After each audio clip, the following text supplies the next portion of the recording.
Hi, everybody. My name's Esther. I work for the publishing house that has put out Dylan at 80.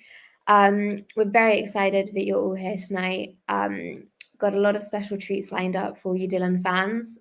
So stick around. I'm just going to introduce the editors of this book, Gary Browning and Constantine Sanders. They are going to be hosting the proceedings for tonight. And yeah, it's been a pleasure working with them. So here they are. Hi. Boys. Hi, everyone. Yeah, hi. It's great to be here. It's really great, and thanks Esther Holland for putting this on, running this, and we're dead excited. Yeah, thank you so much, Esther. And we've got over 20 people that lined up today, so you all know who you are, and we're going to go quite fast through things. There's going to be music, reminiscences. There'll be people talking about their contribution to Dylan at 80. And before we forget, there's also going to be an in-person launch at the Troubadour in London, and we'll tell you a bit more about this towards the end of the evening. And I think Esther will also share a discount code for the book towards the end of the evening as well. But did you want to say anything about the book in general, Gary, or you want to go straight into... No, I think we could say something. There's a lot of contributors to this book, 35, 36 chapters.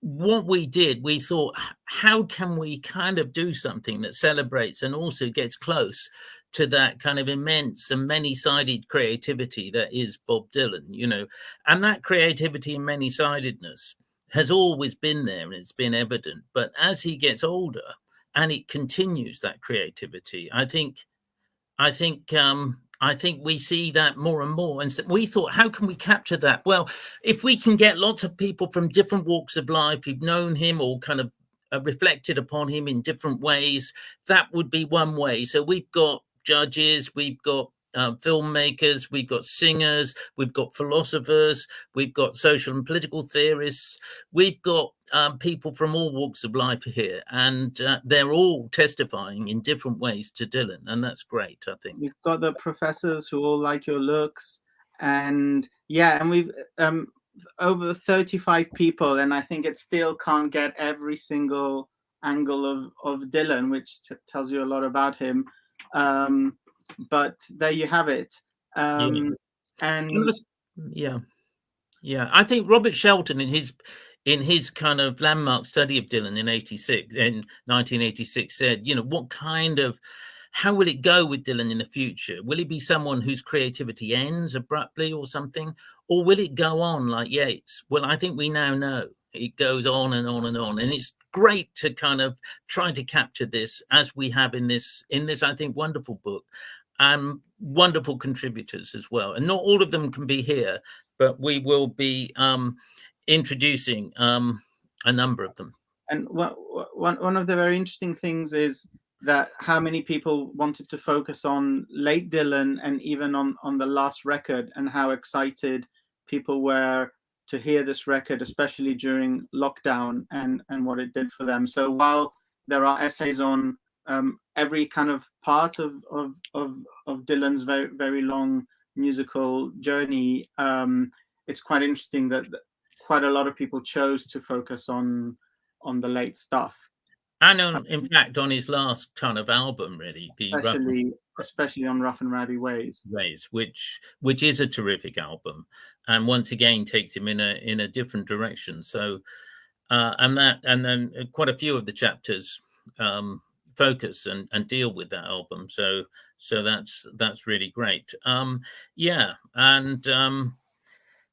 I think Esther will correct you if I'm wrong, but if you're watching this on the live stream, you can put comments or questions, and hopefully there'll be a tiny bit of time at the end to sort of have a discussion, and we might try and get as many of us possible to sort of go live for a second as well at the same time.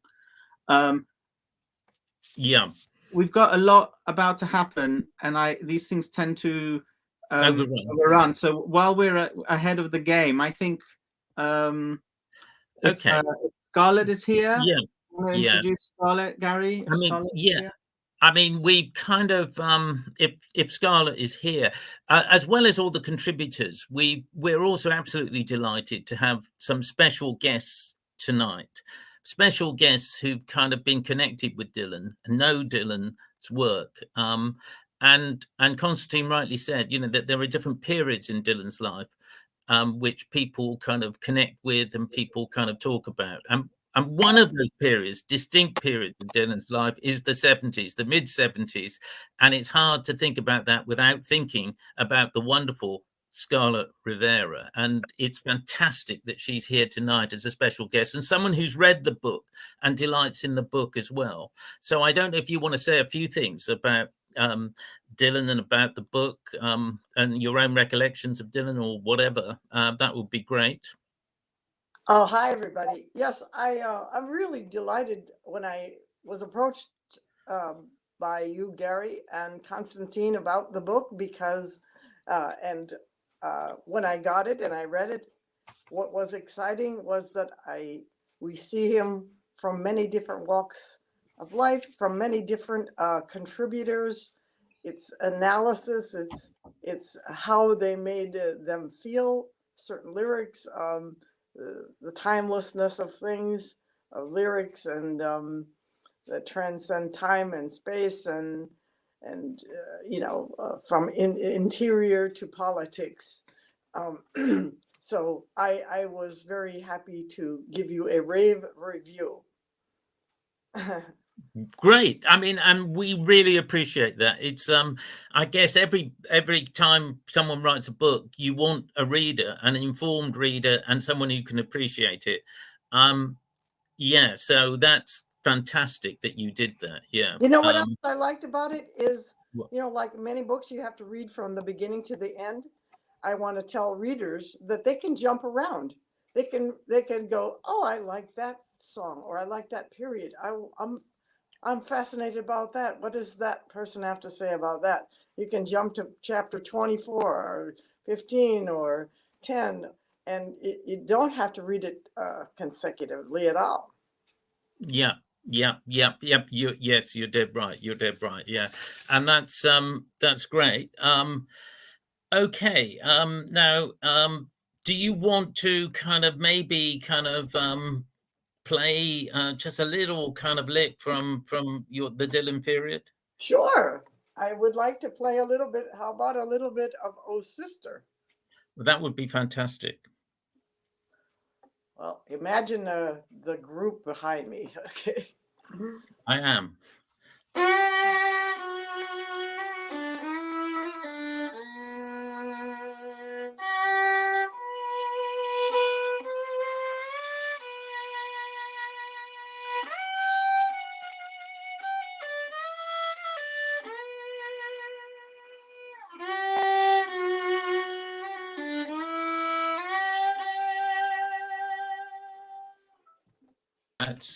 That's terrific. That's absolutely terrific. And I think everyone, when they think of the Rolling Thunder Revue, thinks of you. Martin Scorsese, I'm sure does. And that sounded like a terrific period. But that was wonderful. Just that hearing that, it really brings back that period. Yeah. I think also, I think one of the things we might want to do is maybe also to at the end of this night to maybe ask you to kind of come back and maybe do something else. Sure, Is that all I'll right? come back. I want to hear about maybe everything Hurricane. Maybe Hurricane. That would be fabulous. Absolutely. I'll do a bit of Hurricane. Okay. Well, many thanks for that. Thanks, Scarlet. Thank you, Constantine. Thanks, Gary.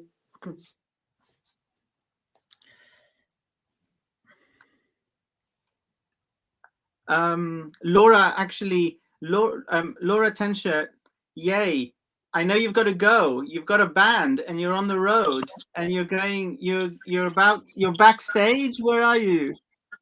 We're in Manchester tonight. You're in Manchester. How long have you got? Do we have you for a few minutes before you got to hit the stage? Yes, absolutely. I'm happy to take a few minutes for this. I'm so excited. I'm so excited to be a part of this book, and I'm very excited to be a part of this lovely launch with such an illustrious lineup. I mean, following Scarlet Rivera, that's just an absolute dream. Thank you for coming. Thank you. And for anyone foolish enough not to know, Laura created and runs Definitely Dylan podcast. If any of you are not subscribers, then shame on you, and you should become subscribers very soon. She has so many interesting podcasts to listen to, and special guests, and you get her thoughts on Dylan things as they appear in the world. I think Springtime in New York is the current coming up, and there was loads in Rough and Rowdy Ways before then. And your essay for this book is partly on Mother of Muses, and so partly on Rough and Rowdy Ways. Did you want to say a little bit about your thoughts on this? Sure. I mean, earlier you spoke about how quite a few articles focus in the book focus on Rough and Rowdy Ways, and I was thinking about that, and I think it's not a coincidence, because I think that Bob Dylan really hit a nerve with Rough and Rowdy Ways. I think it's an album that's really relevant to our time. I mean, I'm sure I wasn't the only one that felt that Murder Most Foul really was so relevant to our time when it came out at the beginning of lockdown. And that was really, for me, because Definitely Dylan was a radio show at first. Murder Most Foul made me want to start a podcast and do real deep dives into these new songs, because I just thought there was so much there to talk about. There was so much there that rang true in this current moment, for our world at the moment. And I've been working on a series for the podcast on Rough and Rowdy Ways, and where I'm exploring a lot of different themes. So far, there are only 2 episodes out of 5 out, but the rest are coming. And actually, the essay that I wrote for the book already gives a bit of a preview of the next chapter, because I'm focusing on the figure of the Muse, who I think is such a striking presence on this album, because I think that Rough and Rowdy Ways was in part, I believe that it was in part inspired by Dylan's win of the Nobel Prize. And I think that we see that in the recurring theme of creativity and inspiration. And the figure of the Muse plays a very important role in that. And I think that it's a figure of a woman, I think, really gives Dylan the opportunity to talk about his own calling as an artist as almost like a love affair. And I think that that's what we see in the album, with this recurring figure of the Muse as almost a romantic interest. And that's kind of what I'm writing about in my essay. It's very interesting when you said, so Murder Most Foul, I think there are as many references to that song in this book as there are to like Blowing in the Wind or The Times They Are Changing. It really seemed to resonate with so many people. And the Muse thing, I mean, it seems ever since at least Love and Theft, this kind of question of creativity and originality and what's taken and what's borrowed and what's new seems to be, maybe it was always there, but it seems to really kind of be at the forefront of a lot of Dylan stuff that's been going on. And I don't know if you have any thoughts on why that is, or maybe I'm wrong, maybe it was always there. I mean, I saw Scott Wormuth in the chat, so he would probably be someone who has, I know that he's someone who has a lot more thoughts on the subject, because he's been on the forefront of identifying a lot of the sources of Dylan's borrowings. From what I gather, I mean, Dylan has always drawn on traditions and older material. He's always found inspiration in the past, but I do think that since Time Out of Mind, that has really ramped up, and especially from Love and Theft onwards, he's really used a sort of collage method, and I think with that he's really exploring very relevant questions of originality and authorship, which I think in our time is highly important in the age of the internet, where everything is accessed, in the age of information.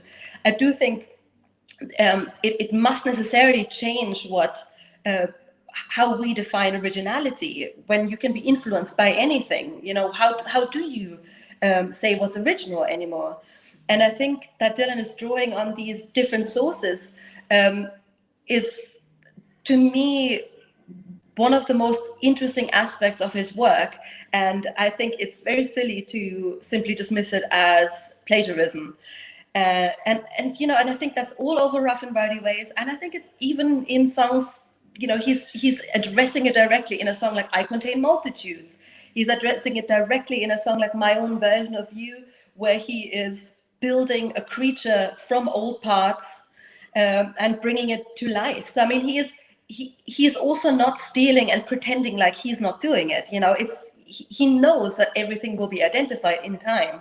So I think it's both a as I said, I think it's a very interesting comment on authorship, as well as I think it's also always a bit of an interaction with his audience. Yeah, and you're right. So Scott's been doing some amazing work on chronicles in particular lately. The collage method in chronicles, and something I'm trying to remember if it was on your podcast or the essay or maybe both. But you mentioned the thought that sometimes Dylan knows people are going to find this reference, so he's putting it in. He's kind of playing with it and putting it in because he knows people will find, you know, that even in the speech for the Nobel Prize itself, you know, he's not a fool. He's not trying to get away with plagiarism or something, but he knows that that's going to be found. But it's quite interesting. I was watching this old video of Dylan when he's trying to explain the cut-up method, which is kind of different from collage. And so he, you know, earlier Dylan might be doing more cut-up, but he's explaining the method and he's putting all the sheets together, and then someone says, does it work? And he sort of turns around and says, well, no, because I can't get it to rhyme. And he kind of just dismisses. So we're kind of gone from cut-up to collage. Gary, sorry. No, I was just thinking that Dylan is really on the mark, I think, in exploring agency and the agency of authorship, but also responsibility of individuals. You know, from Who Killed Davy Moore, who is responsible for that death? Dylan really pushes it and makes all of us ask, how much are we responsible? Yeah. I know we've got to, you've got to go and we've got to get KG Miles on, but just before you go, tell us about your band. What's the name of your band? What are you doing? And just very quickly. Oh yeah, sure. So I play in the band of my good friend and seriously one of my favorite artists, one of my favorite singers and songwriters, called Ren Revue, and she's currently on tour supporting the Magic Numbers all over the UK. We have a couple of dates left, and also we'll be touring with her all through November, also just the UK. But check out Ren Revue. I'll post a link somewhere. I think we sound great, and I'm going to go sound check now. But yeah, if anyone can come to any of the shows, I hope you'll come and say hi. Wonderful. Thanks so much, Laura. Thanks for thank you for having me. Thank you. Bye-bye. Bye. Keith Miles, also known as KG Miles. Many of you will know him from this book, and he's got another one. He's got a new one coming out about New York, Dylan in New York, or maybe he'll tell us the exact title if I've got that wrong. He's also curated the Dylan Room at the Troubadour, where we'll be having our in-person launch, and might be able to tell us a little bit about that history in a second. But I know he also wants to talk about his essay. Are you there, Keith? I am indeed. Thank you, Constantine. You've done all my promotion for me. I'd throw away the script now. That was all on there. You don't need to do anything now. Well, that gives you more time to maybe tell us a bit about the Troubadour and about your essay. Yeah, I mean, I didn't want to say too much about the essay. As you say, this is a book crammed with professors and judges and the great and the good. If I can't suffer from imposter syndrome in this company, then when can I? It's a wonderful, wonderful array of Dylan people that you've got together. And And as with the book, with my co-author Jackie and I, we were mere fans, and we are so delighted that we set out to put a bit of fun back into Dylan writing as well. And I think that was part of what we wanted to do. As part of what I've done on my chapter, I don't want to dwell too much on the chapter because I'd like people to go and read it. You know, it was when Constantine and Gary asked me to write for this, I was deeply honoured, I have to say. I mean, just to recognise Dylan's 80th birthday in a book so crammed full of people that I admire and look up to. And I, you know, although I haven't been asked to play the violin or sing, I have told my entire family and friends that I'm on the bill with Scarlet Rivera. But that's another one ticked off the bucket list. But it was a great honour, I have to say. And you know, one of the difficulties was that you know, the brief said, write about a Dylan song. Now, and I thought about this when you said say a few words. I thought how easy that is for anyone that loves Bob Dylan to write about a song, but how difficult to narrow it down to a song. And when you look at it, I mean, we all know that Dylan recently sold his back catalogue of 600 songs. There are 600 songs. And when you try to think, which one shall I write about? There are probably only 3 or 4 I don't like. And there's probably... Name those tunes. Oh, no, I'm going to upset everyone here now. That's hard hat time. That really is. But no, there are so few that I wouldn't actually want to write about, and I don't feel quite passionate about. I mean, he's an extraordinary amount. And you know, I read a quote from David Bowie that said, oh, you know, he had 50 songs for his set list, and he was very jealous of Dylan, who he said had 140 songs. I've no idea where he thought Dylan had only 140 songs, but there you go. I looked on Setlist FM, and apparently he's played 783 songs, you know, throughout the years. I mean, that's a huge catalogue. And, you know, I know there's a lot of covers in that, but, you know, it's a huge number of songs. So the only way I could narrow down what I would want to talk about is, and this is my full public apology, I was at Earl's Court in 1981, and Dylan appeared and played what we now know was you know, one of his finest bands, some of the greatest live music I think anyone's ever played. And I was at Earl's Court in 1981 thinking, what is this? What's going on here?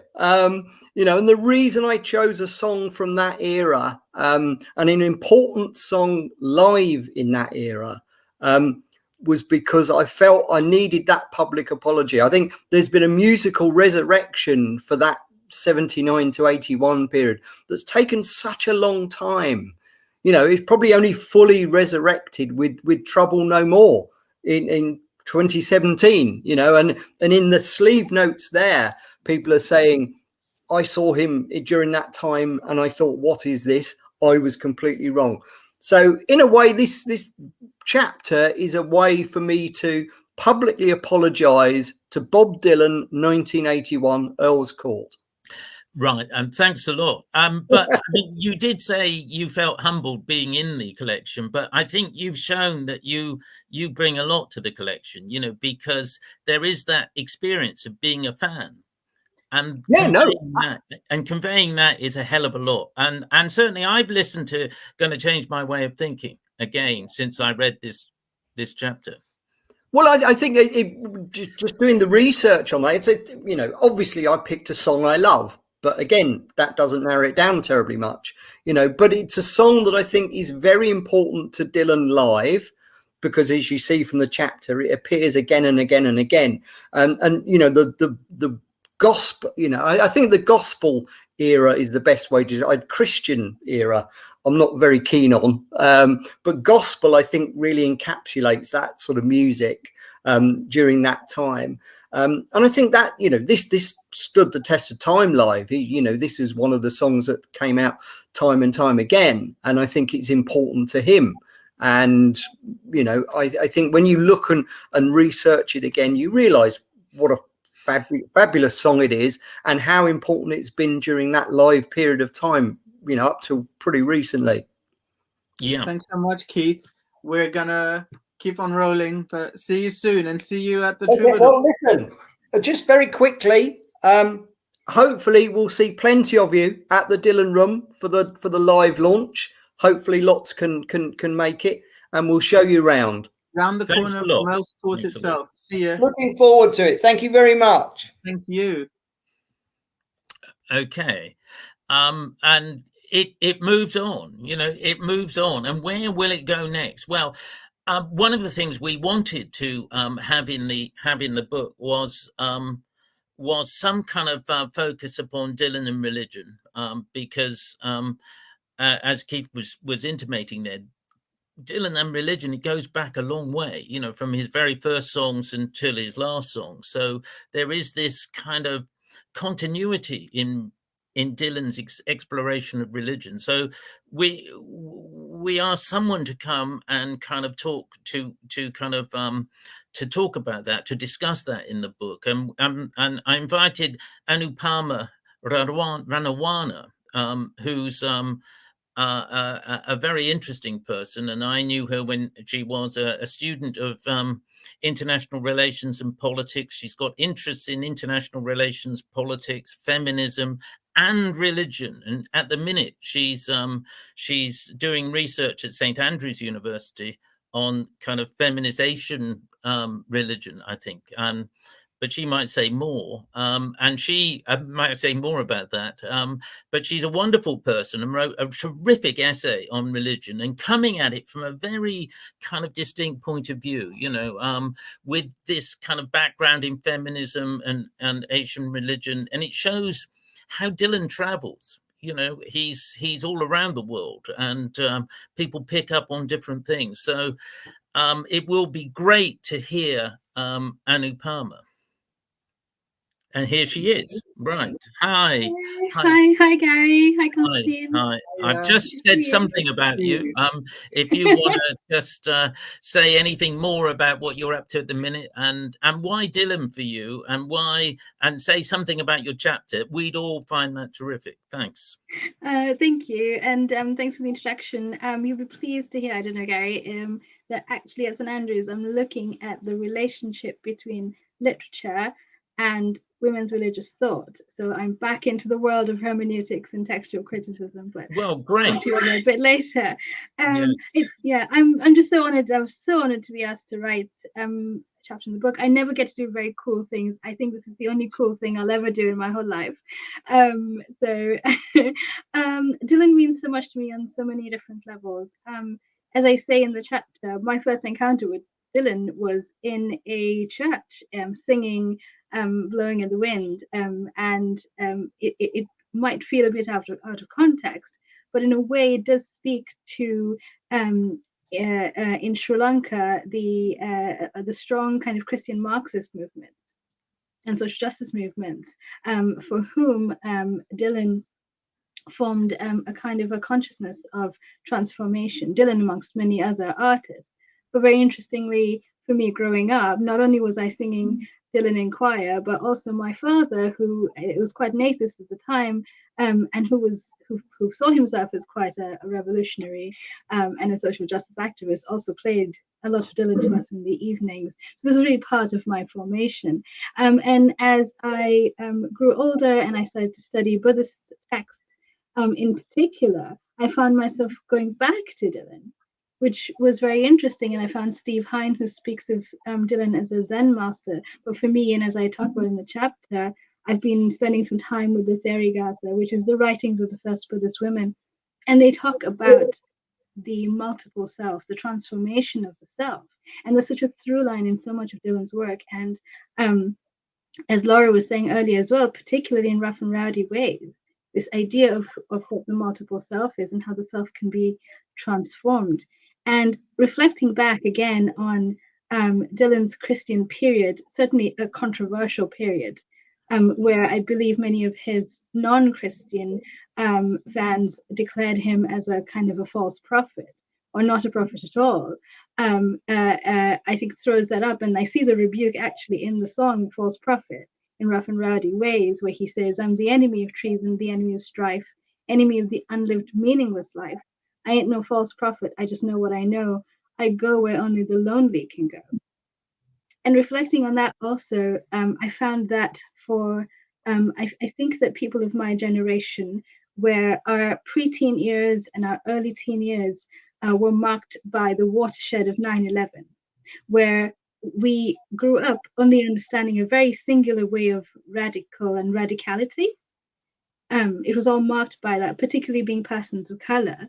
I found ways through listening to Dylan, particularly Nina Simone's covers of Dylan as well, that allowed for that further exploration of who you are and who you could be, and the various ways in which you could be radical. So that's all I have to say. But thank you so much.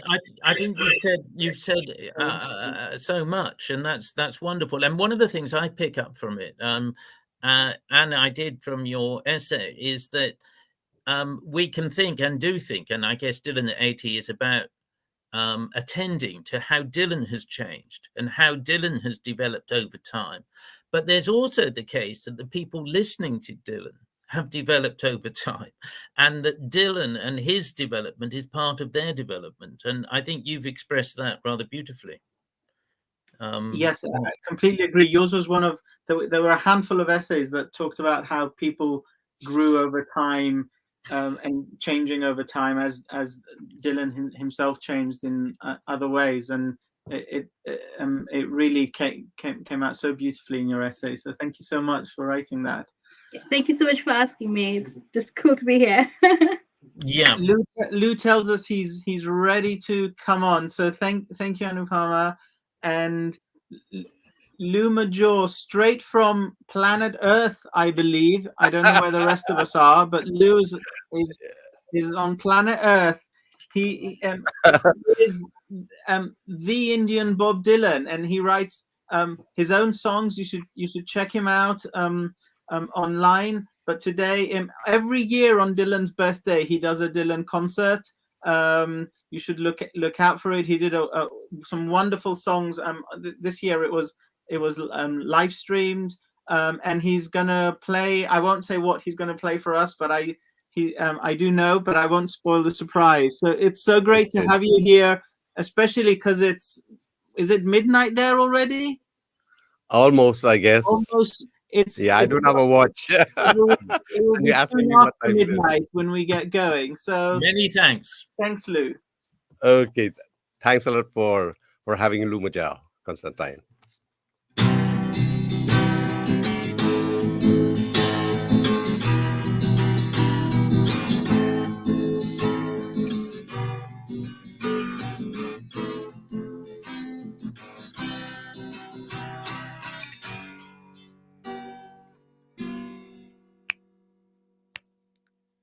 When you're sad and when you're lonely and you haven't got a friend, just remember that death is not the end.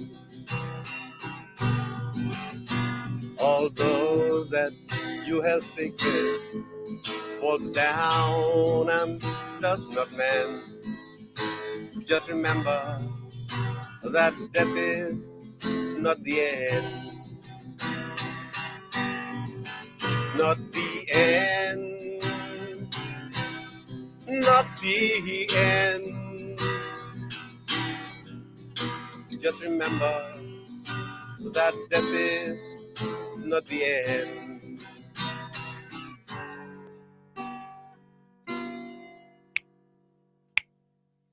When you're standing at the crossroads that you cannot comprehend, just remember that death is not the end. When all your dreams have vanished and you don't know what's up the bend, just remember that death is not the end. For the tree of life is growing, and the spirit never dies. And the bright light of salvation shines in darkness and empty sky.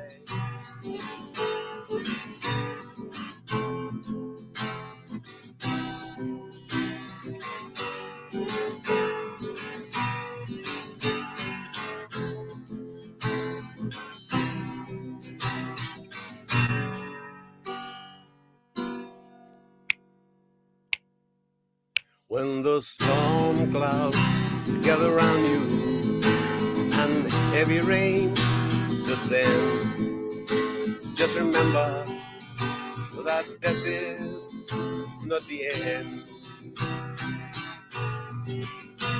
And there's no one there to comfort you with a helping hand to lend. Just remember, not the end. Not the end, not the end. Just remember that death is not the end.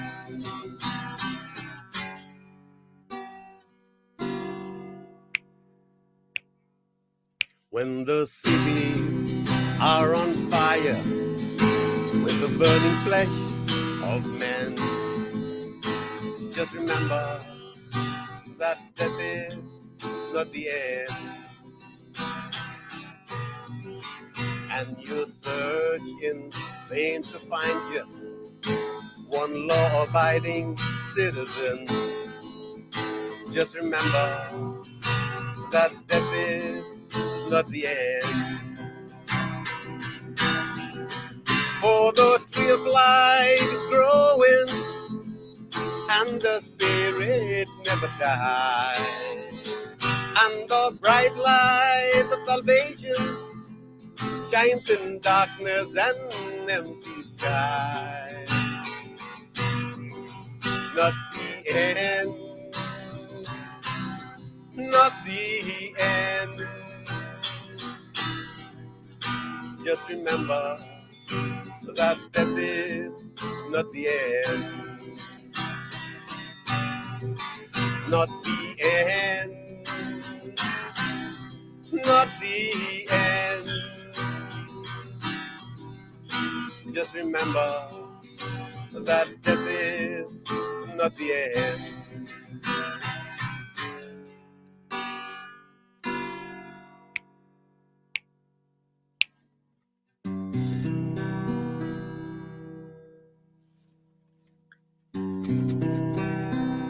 Thank you so much, Lou.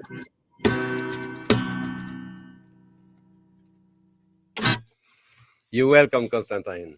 Thank you That for is having the me. most joyous rendition of Death is Not the End I've ever heard.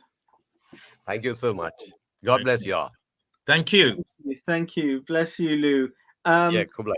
We're running a bit behind. We're going to go straight into so Jean-Charles Khalifa is a linguist, translator, and musician, and he wrote a wonderful essay on words that reappear throughout Dylan's corpus. A really kind of scientific study, but he somehow managed to compress it into a short essay for us. However, he's also been recording some very beautiful renditions of Dylan songs, and we thought we'd treat you to one of those today. It's a pre-record for technical reasons, and I think we're going to hear it in a second.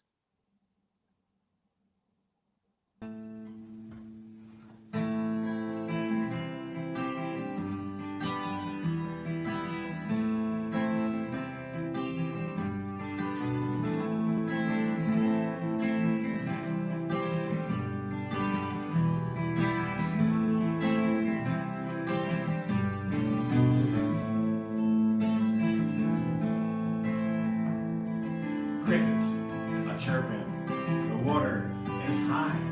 There's a soft cotton dress on the line, hanging dry, window wide open. African trees bent over backwards on a hurricane breeze.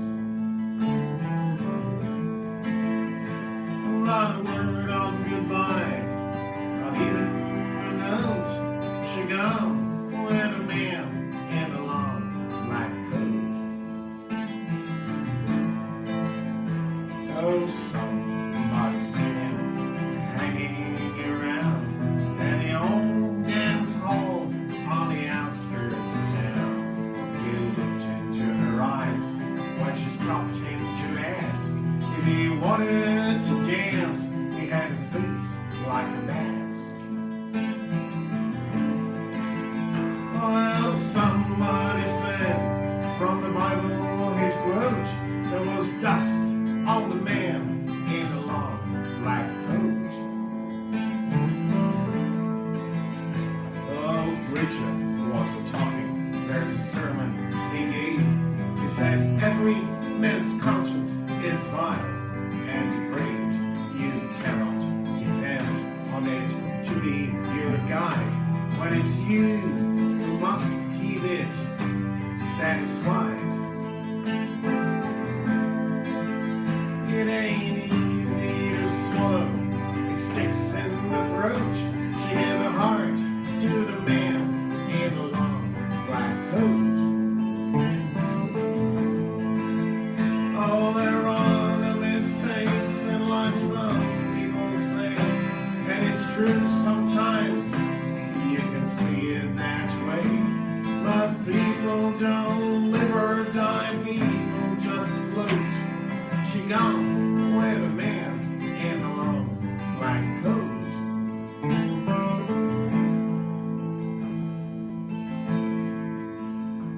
There's smoke on the water, it's been there since June. Tree trunks uprooted, need a high crescent moon. Feel the pulse and vibration and a rumbling force. Somebody is out there beating a dead horse. Well, she never said nothing, there was nothing she wrote. She gone with a man in a long black coat.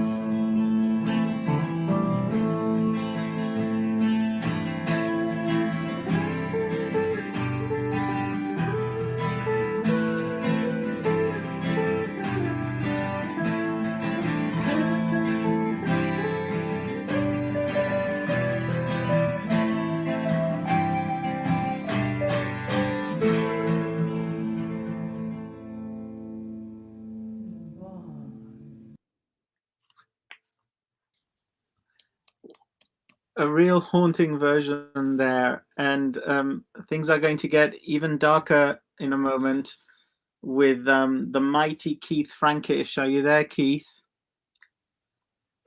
Keith is a philosopher. Hello, Gary. Look up illusionism and beware what you might find out. But you're here today not to talk to us about illusionism, but to talk to us about Dylan on mortality and your essay, and you've got a little treat for us as well. I hope it's a treat. Yes, in my essay, I talk about Dylan's attitude to mortality as it's expressed in his songs, and how it's changed from the detached attitude of rather arrogant attitude of youth through middle age and through to I think a sense of peace and acceptance in his most recent work. And I focus in particular on Time Out of Mind, which is one of my very favorite Dylan albums.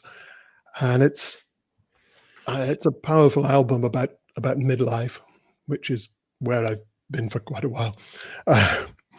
And about that, I think the disorientation that comes with this sense that death is approaching, that it's perhaps not here yet, but it's on the horizon. And now, so I wanted to do something about that. Now, I can't sing, unfortunately. But I do like reading poetry, and so I thought I'd read the lyrics to one of the poems from that album, From Time Out of Mind, which I think work really well as a standalone poem. So I'll do that for you. The song is Not Dark Yet. Okay, Not Dark Yet by Bob Dylan. Shadows are falling, and I've been here all day. It's too hot to sleep, and time is running away. Feel like my soul has turned into steel. I've still got the scars that the sun didn't heal. There's not even room enough to be anywhere. It's not dark yet, but it's getting there. Well, my sense of humanity has gone down the drain. Behind every beautiful thing, there's been some kind of pain. She wrote me a letter, and she wrote it so kind. She put down in writing what was in her mind. I just don't see why I should even care. It's not dark yet, but it's getting there. Well, I've been to London, and I've been to gay Paris. I followed the river, and I got to the sea. I've been down on the bottom of a world full of lies. I ain't looking for nothing in anyone's eyes. Sometimes my burden is more than I can bear. It's not dark yet,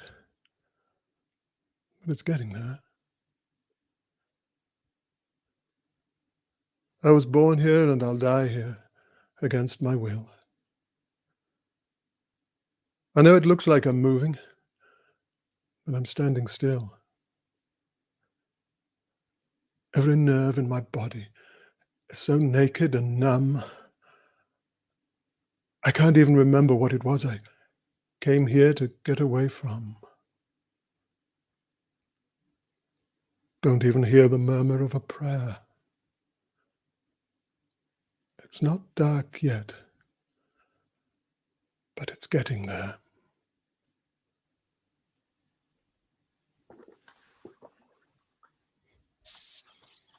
Thank you so much, Keith. I mean, I could listen to you read the telephone book if it still existed, but I think you know, people, any doubters about Dylan getting the Nobel Prize for Literature, I think when they hear things read out like this, I mean, it does so much to me, and thank you so much for doing that. It's interesting. It's been interesting thinking about when you asked me if I would do this. I know because you were a fan of my reading. Then it's interesting how it makes you rethink the song when you try to. You've got to really approach it quite differently. You've got to get the song out of your head actually, and just and look at the words again. And it's a very interesting exercise. And the breathing between particular words was very interesting. Sorry, Gary. Yeah, I was just going to say, and it was really good to have a focus on a song and that album, Time Out of Mind, because it's a crucial album for Dylan's. As it says on the cover of the album, Dylan at his creative peak, and for me, it's one of the greatest pieces of art about middle age that's ever been written. And maybe Rembrandt's self-portraits, it's in that class. Yeah, I agree. Thank you so much. Thank you. Stay here all day, but we have to. We will move on. Thank you. Thank you, Keith. To Amy Rigby, one of my favorite singer-songwriters. If you don't know her music, you can start with Diary of a Mod Housewife, going all the way to recent singles with titles and indeed choruses like The President Can't Read and Vote That Fucker Out. They're about a year old, I should say. And she wrote a lovely memoir, Girl to the City, which you should read.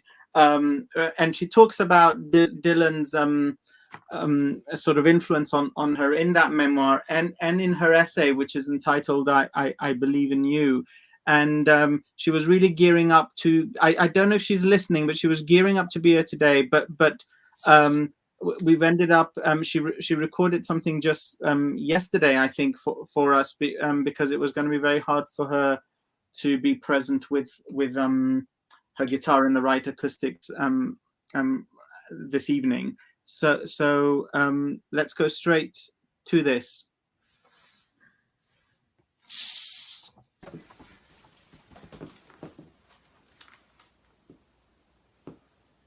Living in Nashville, I tried every acoustic guitar in every store in town before settling on a sweet Gibson J45 Sunburst. You mean like Dylan plays? Said a friend. Oh yeah.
Well, that was an absolutely terrific performance, and it's great to hear these different songs come to life. And I Believe in You from '79. So that's wonderful. And we was talking earlier about the different dimensions of Dylan and how the book reflects those different dimensions. And KG Mars was talking about being a fan. And now we've got coming up James Adams, who's an independent researcher, and what he's interested in is fans. And Dylan has attracted the intensity of fans in adhering to him. And his chapter is entitled, revealingly, Furnish Me with Tape. So here comes James. Hey, y'all. Hi. 20-year-old me is freaking out about following Amy Rigby. That's really thrilling to me. Right. Yeah, fair enough. But do you want to say a bit about what your research and your kind of chapter? Sure. With the contribution, I tried to do two things, really. One is sketch a thumbnail history of Dylan bootlegs by format. So starting with reel-to-reel tape and working through vinyl, audio cassette, DAT, CD, CDR, digital files like FLAC and Shin, and the dreaded MP3.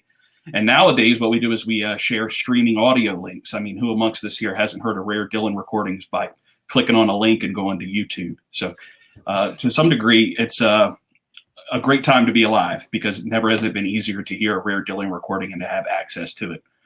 The second thing I try to do in that essay is say that we need to go further, and that is create a database in which we share live Dylan recordings and make them available not only to fans, but also to scholars and researchers. Because as most of us here know, Dylan songs are living things. They were one thing when they were created, when Dylan wrote them in a notebook. They become something else when Dylan went into the studio. Every time he takes the stage, they become something new.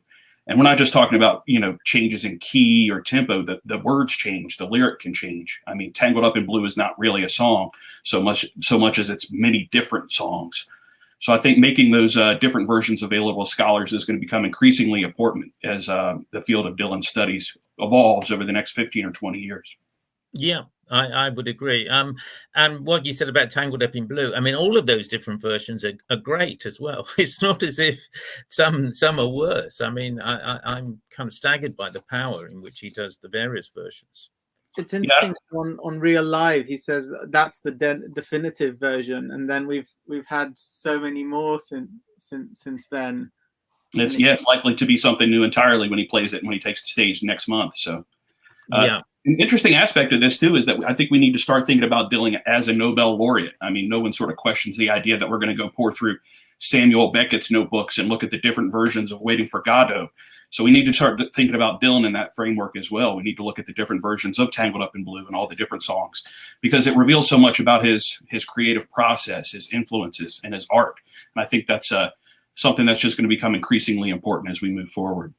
And I guess part of what you're saying is, this has started with the new center in terms of early drafts and notebooks, but when it comes to kind of later changes in live versions and so on, that doesn't always exist in writing, or at least that we know of. So it's the audio recordings that give us those new lyrics and sometimes even chords. Yeah, that's right. I think the Dylan Center is a very important thing to mention here, because they do have plans to make listening stations in Tulsa where fans can go and listen to some of the studio recordings and different live recordings of concerts through the years. But the field of Dylan studies is so large and so diverse and so wide, as witnessed by this gathering tonight, that I think a more widely available framework needs to be created. And it's not without precedent. I mean, we can click onto another tab right now and go and listen to every single Grateful Dead concert that was ever recorded with just a few clicks. Also, Dylan's contemporary, Neil Young, he has a platform through his personal website, which you can go and listen to all of his recorded works, and he's added live concerts there as well. So I think the only thing that's changed in the last, say, 20 years is that the technology for this kind of idea now exists. So we need to follow the path. Okay. Thanks so much. Please, nobody click on another tab right now. Thanks, James. Thank you so much, you guys. It's an honor. Yeah. Talk to you again soon, James. It was really great. Cheers. I'm not going to give you his full name because we don't have enough time, but suffice to say that his short name is Professor Maximilian de Gainsford, and And but you can call him Max. You can call him Maxi, Zimmy, Bobby. He is here. He's pledged his time to us today, and thank you so much. And one of the many things Max works on is the relation of philosophy to poetry, and but he's going to talk to us about this particular song today, which Dylan, for the first time in many moons, did again in Shadow Kingdom.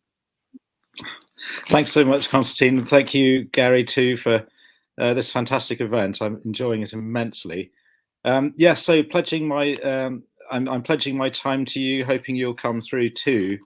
It's a wonderful, wonderful song, which kind of sidled up to me because I used to listen to it on Blonde on Blonde on a record player, and the song I particularly loved to listen to was Visions of Johanna, and then I noticed that actually I enjoyed Visions of Johanna much more if I didn't just move the needle straight to that song, and if I played all the way through and proceeded by pledging my time. So I kind of wondered about what it was that was so fascinating about the song. It's a wonderful 8-bar Chicago blues, as you know, recorded in 1968 with Robbie Robertson on guitar and Kenny Buttrey on drums, Hargus Robbins, known as Hargus Pig Robbins. You remember the scene from Robert Altman's Nashville? Country singer fires a member of the band by yelling, "When I ask for pig, I want pig." There's a cry going up right now at various fringe meetings of the Bullingdon Club in Manchester. But anyway, that was Hargus Robbins of Pledging My Time. And I mean, the song itself is a fascinating kind of slippery story, isn't it? It's quite a dark song in some ways. A seduction, an accident, something terrible happens involving an ambulance. It's unclear what. But it may also be partly redemptive. The very final Pledging My Time may be a promise of a future which is better than a past. And yeah, thanks so much for inviting me to say something about it, because it's been running around my head for years and years and years, and I've been trying to kind of work out what it is that's so fascinating about it. I think partly it's just the weirdness of the fact I don't think Dylan ever uses this word pledge ever again. I mean, he uses promise all over the place, and he questions people who do promise all over the place. But pledges this is unique. And you're right. John correct us if you're wrong, but I don't think you are. Sorry, Gary. No, I was just going to say I found it really interesting the way you kind of drew out why and how Dylan uses pledge as a verb. It's good. Oh, thank you. And what happens when we hear him pledging, not in real time, but later on the record or in concert, and the sort of, you've got to read this essay if you want to sort of think about time and pledging and things like that. Thank you so much, Max. Excellent. Thank you so much. Okay, thanks a lot. And I mean, Dylan attracts all kinds of people, and often he attracts really interesting people, creative people who've got kind of expertise and kind of interests in many different areas. And the next person to come, Roger Dalrymple, is very much of that kind of bag, because he's someone who's written on Middle English, who's written on Crippian. He's got a tremendous musical interest in Dylan, and he's been to lots of live shows, and he thinks through how Dylan changes kind of how he kind of delivers things live and how he works with other musicians. And in the essay he wrote in the book, he focused upon the duets, the kind of riveting duets that Dylan undertook with Patti Smith, and it's wonderful that Roger is here now. Thank you, Gary. Thank you, Constantine. Yeah, terrific for you being here. And you've got your picture. There's a picture there in the background of Patti Smith and Dylan. Indeed. So my chapter in the book and my short piece tonight will talk about those duets with Patti Smith, which, as you can see, the London-based artist Melissa O'Brien wonderfully illustrated for the book, and it really looks wonderful. So, I wrote about Dark Eyes. I was very drawn to the song that the pair duetted on, Dark Eyes, in 1995. That Empire Burlesque track that's done on an acoustic guitar, and I'll just play its first two lines to remind us of it. Oh, the gentlemen are talking, and the midnight moon is on the riverside. We're drinking up and walking, and it is time for me to slide. Now, other than the album recording, Dylan's only live attempt at the song prior to these duets was in February '86 in Sydney, I believe, and he abandoned the attempt. He couldn't quite get into it, it seemed, couldn't find a way in, perhaps because the guitar part is the melody. Do, do, do, do, do, do, do. So it's very much a kind of template song. It demands a straight rendition, which is against the grain, of course, to so much of his live practice and his creative way of moving through material. So I found what's really striking with the Patti Smith duets is the way in which she reintroduces the song. So they were on tour together in '95. Apparently she requested that they do this song.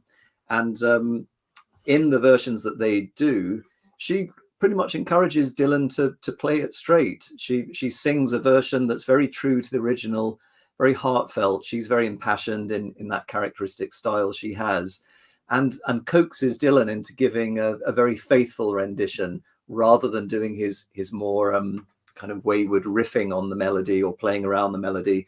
She sings half of each verse solo. He joins her on the second half.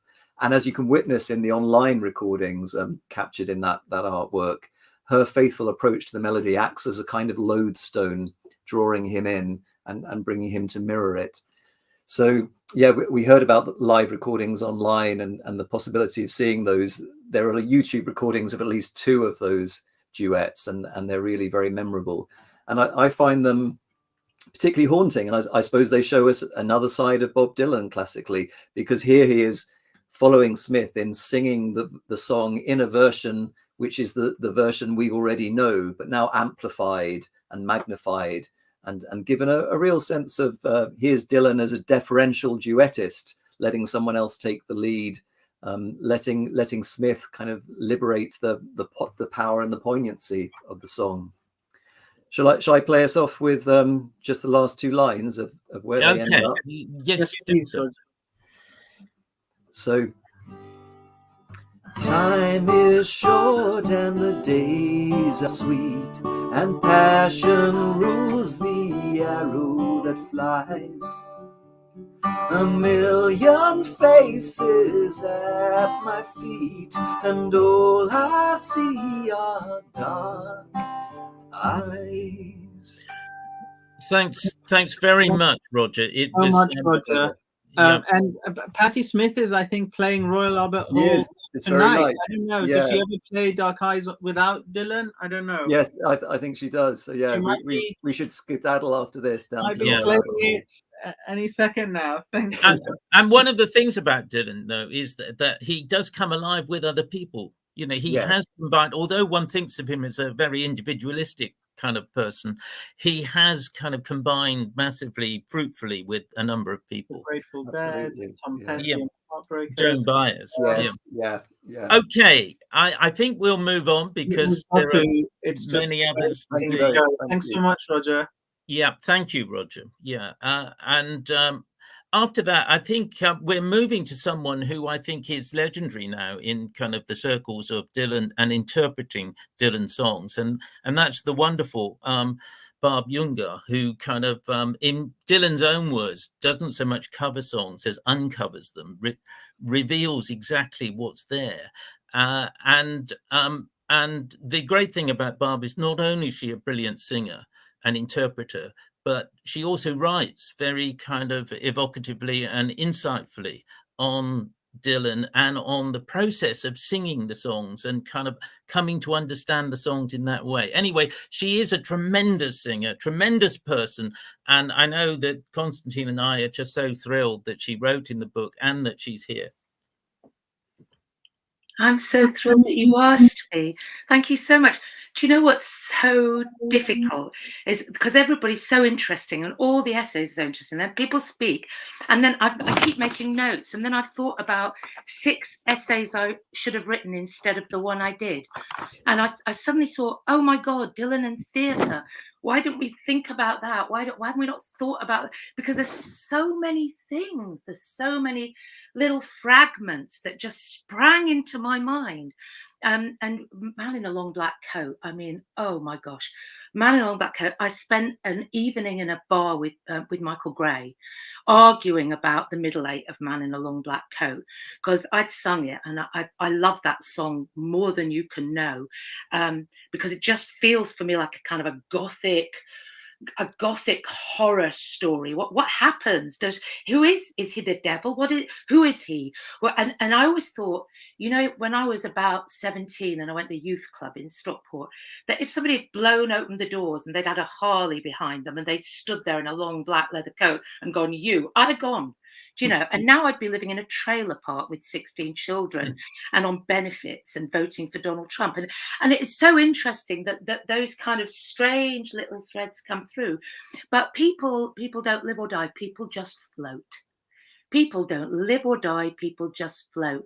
And I think what's so interesting is that Dylan floats. Dylan floats. He floats. He's light as a feather. You know, so even when he lands on something, my ship split to splinters and it's sinking fast. But I've got nothing but affection for those who sailed with me. My heart isn't heavy, it's light and it's free.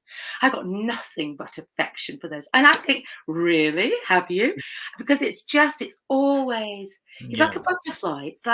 And it really is that kind of constantly evolving chrysalis butterfly thing that comes through everything. And that's just so exciting. That probably isn't what I'm supposed to be talking about, but that's what I was thinking. And that's fantastic. I think we're going to do Dylan at 90, and you're going to write about the unbearable lightness of being Dylan or something. Oh, don't start me on the unbearable lightness of being. Isis, I just think Isis is so terrific. You know, I just have had a go at singing it, and the more I sing it, the more mad I think it is. And to go back to that really fabulous observations of Laura's and Muse's, that's so interesting to me, because I do, you know, it's such a weird, loaded, and I mean, I'm pretty sure that Anupama has got things to say about the Muse as well, because the Muse is so interesting from a feminist perspective, obviously. But so interesting, the part that Sarah Lowndes Dillon plays in everything. So interesting. And Sarah, one of the greatest love songs ever written, and she's right there. She's in so many songs, and she just flashes through. Isis, it's so obvious that, you know, you kind of cry at the clarity of it. I kissed her one time, then I rode on ahead. Just extraordinary. Yeah. I think Dylan and every single thing that everybody's exploring is fascinating and wonderful. And what a great artist. And I trailed around America, as you probably know, singing Bob Dylan. I mean, talk about coals to Newcastle with a piano. Do you know what I mean? With a piano, little girl from Rochdale via Stockport, and thinking they're gonna go crazy. And of course, people loved it. And the number of people who came up and told you stories about, oh, my friend was this housekeeper. Oh, and these little fragments were so interesting always. And I think this is a book of fragments, and fragments are great because they're like jigsaws, you know, and we're going to get to the end of this jigsaw and there'll be a lot of missing pieces. And that's what makes a great artist. Amy Rigby said that, you know, we'll never figure him out, but it's so much fun trying. And do we need to? I need to. don't know if we need to figure him out. I think we could just enjoy dancing around the bonfire of his work. And now, I mean, the bonfire of his work as a celebration, you know? Well, certainly your version of Isis is wonderful. And when I heard that it live, it was wonderful, you know, and it's tremendous that you've got the capacity to bring meaning out, different meanings out of Dylan. So, well, I don't try to do that. No. That is, you know, you can't. I think you can't start there ever. And and if I'm teaching, I'm always going, just don't do things. Stop doing things. Stop telling me things. Let the words tell you everything. The words will tell you everything, and the music, you know, they'll tell you everything you need to know. You need to do nothing except deliver them with the most of you can. and we won't hear you live tonight, but Barb will be playing a set for us at the Troubadour on the 20th. So there'll be more details about that coming out. And if we have time, Esther, could we just hear maybe even 30 seconds of just a little clip of Barb now? Would that be possible? Yes.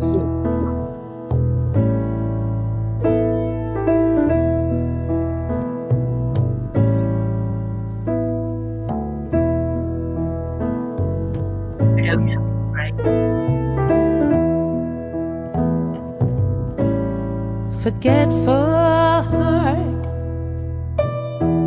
lost your power of recall. Every little detail you don't remember at all. The times we knew, who would remember better than you?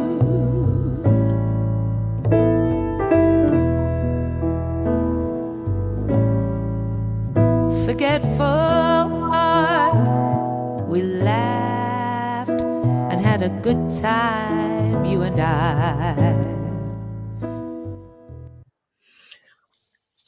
Oh, it pains me to not hear it till the end. It's so and beautiful. It's a wonderful song. It's a wonderful song, and really. You suggested it. Yeah. You suggested it when I sent you that set list. You ruined me. but I'm still knocked out by how wonderful you do it. That's great. That's Thank great. you so much, and thank you for asking me to contribute to this, which has been beyond a delight. Thank you, Barb, and see you in a couple of weeks. See you in a couple of weeks. Okay, and we move on, and the next person to kind of come on is Ray Foulk, actually. And Ray Foulk is someone like others who's done many things, and one of the things he did was to be the organizer of the first Isle of Wight festival. So he's the guy who brought Dylan to a festival, but not the Woodstock one. He brought him from Woodstock to the Isle of Wight, and that was a tremendous success for that festival, and remarkable in Dylan's life. But Ray has done many things. He's been an architect and kind of interested in modern art, and has written a great book on Picasso. And for our essay, for the essay he did for this book, he kind of compared and looked at Picasso and Dylan and found many connections. So here is Ray Foulk. Hello, can you hear me? Yep. We can. Oh, brilliant. I've had trouble with my audio. Anyway, thank you very much for inviting me. I'm quite honoured to be in this august company, I must say. But anyway, what can I tell you? Well, you could tell us something about when you met Dylan, something about the essay you've done. Yeah, well, I mean, first of all, my interaction with Dylan was many meetings and times that we were together, but it was all very domestic. It was nothing to do with the art of Bob Dylan and his songwriting or singing. It was to do with his household arrangements and arrangements for the festival and so on. I was very young, I was 23 at the time, and I just had to take it in my stride as a young businessman wearing a suit and everything and just trying to look the part. I think I'd exaggerated my age when we put in the bid. I think I said I was 27 in the brochure that we sent, and I was actually 23. Dylan would do. Yeah. Anyway, meeting, it struck me that he was just a very ordinary sort of chap, and he was not. He had no airs and graces about anything, and he was very quiet. He came to life a bit when George Harrison arrived. I remember his manager saying to me, he took me to one side and he was talking about something or other, and he said, "Look at those two." He said, "They're starstruck with each other." As they were sort of gnashing onto each other. I thought it was quite a sort of perceptive remark of Bert Bloch's. Sorry. Yeah, that's great. That's great. But do you want to say something about the essay and how about the essay? Yeah, I mean, having been in this position in 1969 and realizing that Dylan was this sort of great superstar, it was more than a superstar. He's like one of the top artists in the world in any category, even then. And so I've always been mindful of that. I mean, it really brought it home to us when we were putting on this event, and the public response from around the world was incredible. But then later on, when I was working on other things, and I was researching Picasso, and I came to the same sort of conclusion about Picasso, that here's a person who, you know, for 50 years has been not just the top of his game, but head and shoulders above anybody else. You know, for half a century, he dominated the look of the 20th century. He invented the look of the 20th century almost. Now, Dylan has invented the sound of the second half of the 20th century. You know, they're kind of two people who are without sort of comparison with anybody else in that league, that top league. So that struck me as being interesting as to what is it about these two people? They've got so many things that they have in common, in the way that they're both inventive to the point whereby they invented a whole genre or art form, with Picasso inventing Cubism and all that followed from Cubism, with the abstract movements of one sort or another, many of them. And Dylan, of course, inventing rock when he puts electric music to folk music, and suddenly you've got this sort of rock and roll, as it was used to be called. It's rock music with meaning, had something to say. And so the inventiveness of that is with us today. We've had sort of 60 years of this, of people writing and performing rock. So these are incredible achievements for an individual human being to have kick-started. Obviously, they didn't do it alone in the end, because everybody else piled in, thankfully, and took it up. I'm going to have to draw it to a close, but I think you've given us a flavour of the essay, and the reminiscence was great. And so everyone with Barb at the Isle of Wight. Yeah, it's a fantastic essay. Okay, and we're going to move on. Okay, thanks a lot. Thanks a lot. And the next person is Katherine Craik, who is a really celebrated Shakespeare scholar. She'd edited a book, Shakespeare in the Emotion, fairly recently, and she's working now on a new kind of monograph on Shakespeare, which promises to be excellent. And with Dylan winning the Nobel Prize, lots of people have said, is he Shakespeare, and so on. And Katherine, we're going to push very quickly here with Katherine, but she can maybe give us something about how she looks at Shakespeare and Dylan in the essay. Okay, thanks, Katherine. Thanks. Hi, thanks so much for having me. It was so much fun to be part of this collection. It really feels like this is what writing and scholarship should be like, you know, connecting people, maybe quite different people together. So I just want to congratulate you both on a wonderful achievement, wonderful book. So my chapter was on Dylan and Shakespeare. And as most of you know, Dylan often compares himself to Shakespeare. And he said in 2015 that he'd been trying for years to come up with songs that have the feel of a Shakespearean drama. His songs are full of quotations from Shakespeare. I'm thinking of Percy's song, for example, with that refrain, turn, turn to the rain and the wind, which is borrowed from Twelfth Night. It's Feste's song in Twelfth Night. And more recently, in Murder Most Foul, that's a quotation, of course, from Hamlet.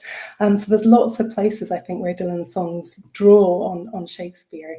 But there are other places that we can compare them. I think they're both enigmas as creators and as authors. We don't know very much about Shakespeare's life, although we find him in the plays. And it's the same for Dylan, I think. Every time he writes a different song in the first person, it's in a different voice. And Dylan said once, I'm not the songs. It's like somebody expecting Shakespeare to be Hamlet. So there's that. But I think really the main thing that Shakespeare and Dylan have in common is language, a joy in language, an excitement for language. And just listening to what Barb was saying a moment ago about how these songs are like a chrysalis and they just open up. I think that's true. And Dylan said of Shakespeare that in his plays, it's English language at its peak, where one line will come out like a stick of dynamite. And I think that's true of Dylan's songs as well, that lines just come out like a stick of dynamite. So in the song that I wrote about, hard rains are going to fall, you get these incredible visual images. I saw a newborn baby with wild wolves all around it. I saw a white ladder all covered with water. These very, very arresting images. And the line that kept coming into my mind when I listened to that song recently was from Romeo and Juliet, where Juliet says, "Give me my Romeo, and when he shall die, take him and cut him out in little stars, that he will make the face of heaven so fine that all the world will be in love with night and pay no worship to the garish sun." So I think it's just that sort of the excitement of language, vivid language, vivid symbols. A whole world within one line, one sentence. This entire world opens, and then before you have time to think about it, the next line comes in with a whole other world. Thank you so much, Katie. It's my pleasure. Congratulations to you both again. And the experience of tonight is a bit like that. Thank you, Katherine. In that we get these different kind of vistas on Dylan, and they're all wonderful. And now we're going to get something wonderful. We've got a special guest. We've got a special guest from the past. Way back in the early 60s, in 61, Dylan appeared first on record on an album of Carolyn Hester, the wonderful kind of artist of the folk revival, and Carolyn, and he appeared on her record, and that was wonderful. And Carolyn has kindly read the book and kind of commented on it, and enjoyed the book, and she's here now, and she will kind of I will sing briefly and kind of say a little bit about the book. So that's wonderful, and a little bit about Dylan. Wait. Hello. Hi. Hi, wonderful to see you. It's wonderful. It's a joy to be with you. The book is a joy. I'm so pleased. I can't tell you, it makes me tear up because I feel like this is what should have happened, and maybe many years ago, but now you all have done it very, very thoughtfully, very carefully. It's a book that I personally will live with, and I think many will live with. There's so much in it. It's very beautiful. Okay, well, thank you very much. Yeah, that means a lot to us. Yeah. You know, I like something that's where people are not criticizing with their pen, as you know, as Dylan would say, not prophesizing. I appreciate that, the feeling, the thoughtfulness. I want to get into Playboys and Playgirls in a minute, but I just wanted to say that the way Dylan came to be on my album, that was my third album. And my first album was made when I was 20, and it was because I happened to meet Buddy Holly. And because of his success, his manager and engineer decided he'd make a record of me. He said, "I don't know folk music, but you know, do you think you have enough for an album?" And I said, "Oh, sure." And I had to run home and learn Robert Burns, you know, something that was big, right? And I just couldn't say how fantastic it was to help start the Greenwich Village folk scene, because I had an album, you know, and it was because of Buddy Holly. Do you see what I'm saying? In other words, so there's a link. And then it turned out that one night I'm singing at Gertie's Folk City. I'd made a second album. Now I was about to do a third album. And I said, well, it's late tonight, and maybe the real folkies have gone home. I want to do a Buddy Holly song. So I start doing Lonesome Tears. Pretty soon, this little guy in the cap, he pulls his chair up beside me. I'm sitting on a little stage, and he pulls the chair up, and he said, "Did you really know Buddy Holly?" You know, he said like that. And I said, "Yeah." I said, in fact, I went to his last recording session. I'm so sorry to say. And he says, "Oh my gosh," he said, "there's nobody I love more than Buddy Holly." Well, we hit it off. And then one thing led to another. Found out later, because he wrote in Chronicles, Bob Dylan wrote how he had hitchhiked to Boston because I was going to be playing there. And he talked the club into letting letting him open for me. And then the next day he's telling me, now I when I asked for some help, he said, Dave Van Ronk and his wife, they've been helping me, but I need some more help. And, you know, I could open shows for you just like I did last night. And so one thing led to another. And I said, well, I'm sorry, the only gig I've got next is I'm making a record at Columbia. And he says, oh, and I said, well, wait a minute. I said, you know what? My father played harmonica on my very first album. How about you play harmonica on my album for me? You know, 2 or 3 songs, you know, whatever. He says, oh, fantastic. He gave me his phone number. He says, I'll be there. So in the end, John Hammond he said, I know about you. I don't know about your band. So he says, can I come to rehearsal? So he did. He came down to Greenwich Village and he watched our rehearsal, and he couldn't take his eyes off Dylan. And that was the beginning of the most amazing career we could ever imagine. And I mean, I was thrilled to get invited to play at the Madison Square Garden tribute for Dylan. Dylan doesn't owe me a thing. He didn't need to invite me there. I mean, I'm so happy with his career and the fact that he didn't let go of an opportunity. Do you see what I'm saying? That is because his first album for them was very like mine. It was folk, you know, but it was then, you know, when he moved on to his writing. And I want to say he affected young people so much that 100,000 young men went to Canada they were conscientious objectors, and they had learned that they could be that from Dylan. It is an absolutely a remarkable story. I don't know if anybody's really written about that. I had a personal friend who did the guy who taught me I'll Fly Away, as a matter of fact. Ben Apfelbaum was his name. I knew he and his sister very well. He never got to come back from Canada until 1977 when President Carter, granted amnesty, which was just amazing. At any rate, Dylan never told any of them to burn their draft card. You know, he just he set by example that you must speak out. And now we have it in our country again.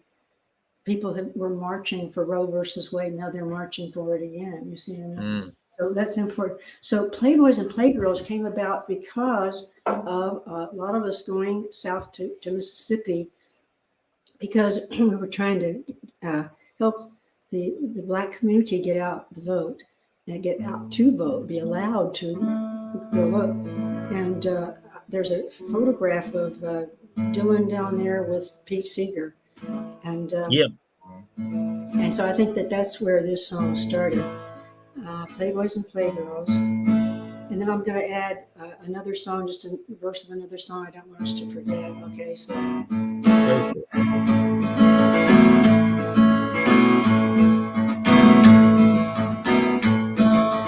Playboys and playgirls ain't gonna rule my world. They ain't gonna rule my world. They ain't gonna rule my world. Them playboys and playgirls ain't gonna rule my world. Not no other time.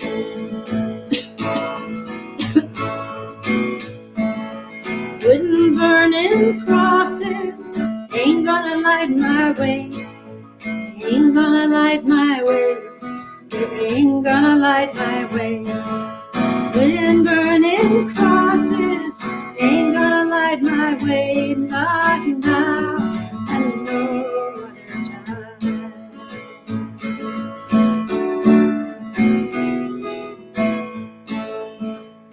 Now them red baiters and race haters ain't gonna get my soul. They ain't gonna get my soul. They ain't gonna get my soul. Them red baiters and race haters ain't gonna get my soul. Not now and no other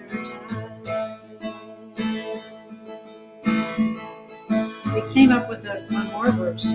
Them rotten school systems ain't gonna get my kid. They ain't gonna get my kid. No, they ain't gonna get my kid. School systems ain't gonna get like it, not now and no other time. Now, my daughter Amy just came up with this one. Dylan just turned 80, but he's not retired yet. He's not retired yet. No, he's not retired yet. Dylan just turned 80, but he's not retired yet. Not now and no other time.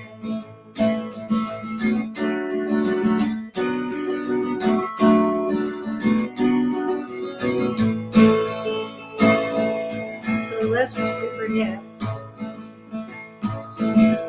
how many roads must a man walk down before they call him a man?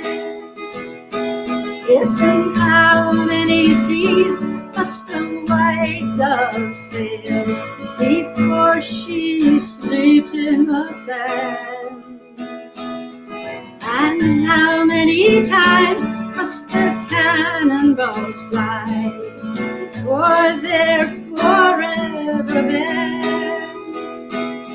The answer, my friend, is blowing in the wind. The answer is blowing in the wind.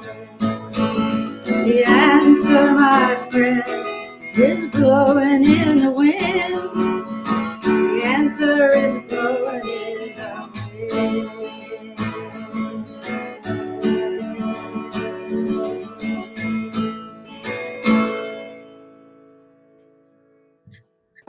Wow. Right. Thank you so much. Thank you so much. I love the new verses as well. That was amazing. Yeah. Such a nice Great touch. fun. Great fun. Thanks so much. Nicholas Burns, straight from teaching class at NYU. Also, Hello. I know you also teach a course at Dylan on Dylan. I don't know if that's what you were teaching today or. I was teaching Virginia Woolf's The Years, so not Dylan, but another great Virginia modernist Woolf's artist of the 20th century. Wonderful, and I'm gonna go straight to you to talk about your chapter because we've fallen so behind Understood. all the things happening. So over to you. Gary and Constantine, thank you very much. You've edited a wonderful anthology, and it's great to hear the voices as well as read them on the page. My essay was on the idea of keeping on. And you know the line from Tangled Up in Blue, the only thing I knew how to do is to keep on keeping on like a bird that flew. And as James said earlier, Tangled Up in Blue is not one song, but many. And it's so when I do teach it, I do an entire class on it because it's such an epic song. And that is, it's not the denouement of the song, but it becomes the credo of the song of keeping on. And I began to wonder, just as Carolyn just said, he's 80 and not retired yet. He himself is keeping on. He has had a very sustainable career. Dylan, unlike anybody else in the 60s who came out of the 60s, can never be periodized. He can never be just provincialized as a 60s artist. He is, as Rough and Rowdy Way showed, he's a 2020s artist. If John Lennon had lived, he might have joined that company, but sadly he didn't. And Dylan is this incredibly sustainable artist, and he himself has kept on, even though it might be getting there, it's not dark yet. And my essay explored how keeping on is not perseverance, it's not endurance, it's not continuity, it's its own thing, which is why he uses those words. So they are much more idiomatic, they're much more colloquial words, obviously they fit more in the register of the song, but there is a philosophical aspect to those words, which no other words expressing the ongoing denote. And keeping on is not goal-oriented. It doesn't go towards a goal. It is not, as the philosophers on this call will know, it is not teleological. It is its own thing. There's something involuntary. It's like a bird. A bird doesn't totally know that it's flying. But nonetheless, there is this determination not to be imprisoned, not to be bound, not to be chained. And that is something which is it's very enabling. I think it also illustrates how he is an ongoing performer. And he talked about how, as a performer, he wanted to find a mode, and he did in the early 80s, that was sustainable, that was iterable, that could be done again and again. And we see he's still on tour. He's going back on tour later this year. So Dylan has kept on keeping on, and I think his music will keep on keeping on. And I just wanted to make the point that he uses even the most simple and elemental words. Those have a very deep meaning that should cause us to think and reflect and learn. I won't take any more of your time. Thank you very much to everybody, and greetings from New York. Thank you. Nicholas. I hope you keep on keeping on. And yeah, a tour until 2024. How bold is that in the middle of... That is quite bold. Huh? Quite bold. Thank you so much. See you Thank soon. you. Bye. Anyone who is on Twitter and follows Bob Dylan stuff on Twitter will know Harrison Hewitt, writer from Toronto. Where are you? There you are. Hey. Am I here? Here you Can are. you hear me? We can hear you. Over to you. Okay.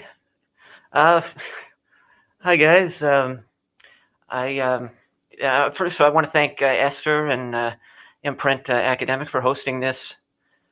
I hate to disappoint the 0 people who have tuned into this stream to hear from me, but I know we're up against it time-wise, so I'm going to keep this very brief. I just want to say to you, Constantine, thank you very much for inviting me and allowing me to be a part of this project, lacking as I am in all conceivable credentials. I'm not a professor, I'm not a musician, I'm not a critic. I think as you said, I called myself a writer, which, you know, I said you were a writer. You are. Yeah, I think the sum total of my writing is my chapter in this book and a story I wrote in grade 1 about a robot who lived in the jungle. So, you know, but I'm just a guy, you know, I'm just a guy who likes Bob Dylan. So it's a great honor to see my words printed alongside the words of so many smart people, many of whom I'm fortunate to be able to call my friends, many of whom have spoken earlier today. And as far as my essay goes, I just hope it doesn't suck. It took me a long time to get started because I was worried I wouldn't be able to write anything good. And the deadline got closer and closer. And I finally said to myself, look, you may not be a good enough writer to write something good. So just try to write something that's not boring. So that became my goal. Just, you know, it may be bad, it may be stupid, it may be annoying, but I did my darndest to make sure it wasn't boring. It was, and it wasn't boring. Well, thank you very much. Actually, I wanted to say to Gary, we haven't had the chance to speak, but I just wanted to say that to me, the most moving part of this book is your introduction and the dedication you wrote to your son. And without straying too far into biography, I'll just say that there are certain elements of your son's story that connected with me in a very real way. So just reading what you wrote, it sounds like he was a wonderful boy and a wonderful young man, and I'm proud to be associated with a book that is dedicated to the memory of such a person. Well, thank you very much. That's very kind. And Constantine asked me to write something. Because he knew my son as well, so that was good. And somehow or other, I think the story intersects with Dylan. It intersects because my son was interested in Dylan, and Dylan's words are pretty powerful. So there we are. So I felt good to write it. It felt good to write it, and I'm really pleased that you found it positive. Yeah, no, I thought it was terrific. Thank you so much, Harrison, and I hope we get to meet you in the so-called real world at some point. Yeah, Our event is almost over, but some of you have heard of Scarlet Rivera, and some of you heard her speak and play earlier on today, and she is back, or so I hope. That was my cat, not Scarlet. I think this is Scarlet. But this is Scarlet, I hope. Scarlet, we can't see you. Aha. Just No. while we're waiting for Scarlet, I will jump back on and say that we have Imprint has a discount code. So if you haven't bought the book yet, you can directly from Imprint. You should be able to see the discount code. It's CAT21. Yeah, so not Amazon or Blackwell's or Waterstones, I'm afraid. But if you go onto the Imprint academic website and purchase the book on there using this discount code, 30% off. So yeah, go get it, guys. I'm not sure if Scarlet's ready. This is the person who decided CAT21 was going to be the name. But it's maybe a time for me to say how much I've kind of appreciated the work of Esther tonight, and also Imprint Academic, who've been a very generous and very supportive publisher. And of everyone who's spoken and played so far, and everyone who wrote for the book and in the book, thank you all so much. And just while we wait for Scarlet, so those of you who are in the UK, and especially if near London, on the 20th of this month, we'll be doing an in-person launch at the Troubadour. Barb Jungr, who you saw earlier, will be playing. Emma Swift, who couldn't be with us today, will be playing a set as well. And there'll be themed Dylan drinks and a Dylan jukebox and competition and music and so on. But here is Scarlet. I am so sorry. I mean, I'm trying to get my sister's computer to behave, and it knocked me out for a minute. Well, thank you for persisting. Knocked out loaded, but you are back. I'm back. So I wanted to say about the song I Believe in You. I have a little tidbit for you. Yeah. And that is, I didn't sing. I'm an instrumentalist, but I have a really big hang up about singing. And my relationship with Bob Dylan continued after Rolling Thunder in many ways, and including going to his hometown and becoming friends with some of his early childhood friends that he introduced me to. So anyway, I ended up playing at a little club called the Extempore in the mid-'80s, and with his childhood friend Larry Keegan, which was featured in Rolling Thunder. Yeah. And Bob came to hear us rehearse because he wasn't touring, and he spent all afternoon listening to us rehearse. And I pushed myself to sing I Believe in You, even though I dreaded singing. But I wanted to say back both to him, he believed in me, and I believed in you, but also to the higher powers that influence fate and destiny, and was the muse that actually guided me during Rolling Thunder, because I certainly was guided by a very enigmatic muse. So anyway, Was that recorded, Scarlet, by any chance? So I have lost that recording of I Believe in You. It's been lost for like 30 years, and it has just been found again. Found? Oh my God. Yeah. Oh, how exciting. Great, and thanks for the story. Talking of Providence, is this story true of Dylan driving in his car and seeing you and opening the door? And is this how much of this rolling is down the true? window? He didn't open the door, but yeah, it's true. And it was a date with destiny that day. Wow. And you played with Muddy Waters then, didn't you? I played with Muddy Waters that very night. Yeah. Yeah. So I got a double thumbs up on from Bob Dylan and Muddy Waters by the end of that evening. Well, that's quite a night. Quite a night. I really hope we we get to hear this "I Believe in You" at some point in the future, if you are open to that. But now, gonna play a little bit of Hurricane. Yeah. And this is to close the show. This is to close the show. Let's go.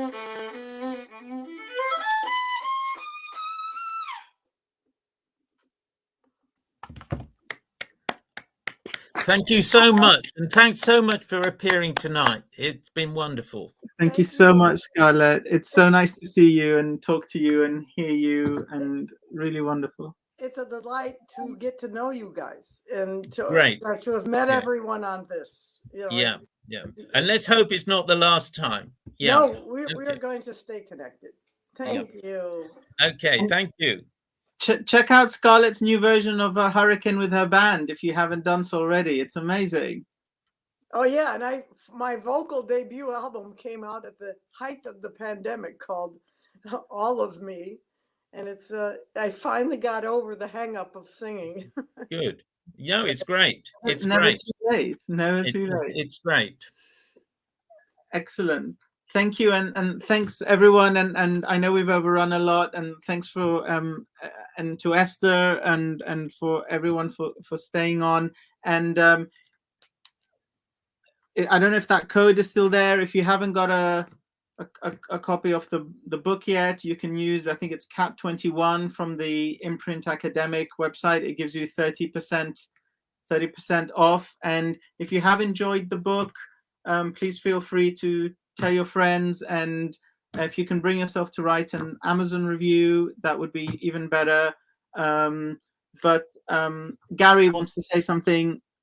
Yeah, no, just to say that we will be we will be appearing with lots of the contributors, and Emma Swift and Barb Jungr will be singing at the Troubadour on the 20th, and it will be terrific to see everyone there. And we'll have another Eventbrite about that, but it will be on the evening of the 20th in London. Yeah. Okay. Thanks. Thank you all. Bye-bye.